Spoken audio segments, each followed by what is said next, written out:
அன்பு உலகத்தில் இருக்கிறது என்று நீ அறியவில்லையா? உன் தந்தை உன் தாயை நேசியாதிருந்தால் நீ எப்படி பிறந்தாய் என்று வேடிக்கையாக கேட்கிறார். அதற்கு அருளப்பர், அந்த அன்பு நல்லதுதான், ஆனால் அது என்னை கவரவில்லை. நீர்தான் எனக்கு அன்பு. இந்த எளிய அருளுக்கு உலகத்தில் இருக்கிற ஒரே அன்பு நீர்தான் என்கிறார்.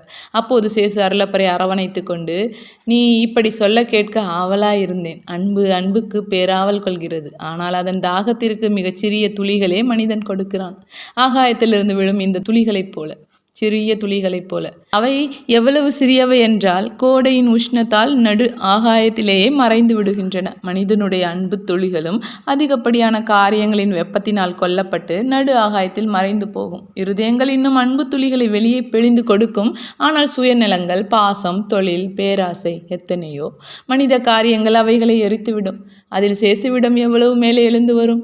ஓ, வெகு சொற்பமே எஞ்சியிருக்கும். என்னை சுத்தமான அன்பால் நேசிப்பது மிகச் சில மக்களுடைய குணமாகவே இருக்கும். அருளப்பரை போன்றவர்கள் காலம் முடிந்த பின் வளர்ந்துள்ள ஒரு தானிய கதிரை பார். அது அறுவடை சமயத்தில் விழுந்த ஒரு விதையாய் இருக்கலாம். ஆனால் அது முளைத்து வெயிலையும் வறட்சியையும் எதிர்த்து நின்று வளரக்கூடுமாய் இருந்து கதிர்விட்டது. அதை தொட்டுப்பார், அது ஏற்கனவே உருவமடைந்து விட்டது.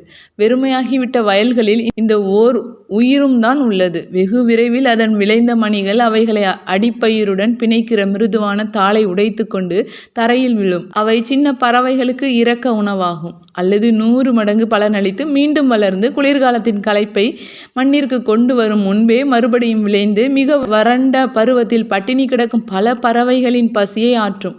அருளப்பா, பார், திறமான ஒரு விதை என்ன செய்ய முடியும் என்று.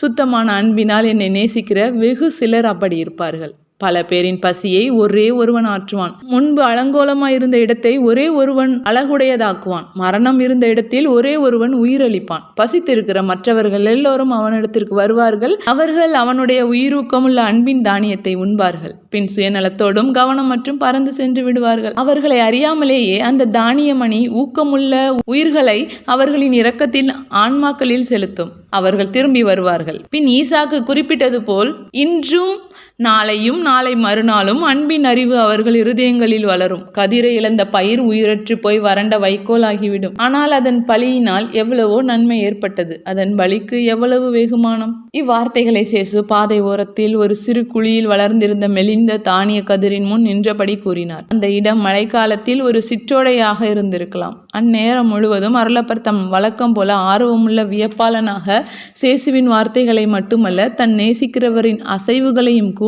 உட்கொண்டபடி நிற்கிறார். சேசு மீண்டும் நடக்கத் தொடங்குகிறார்.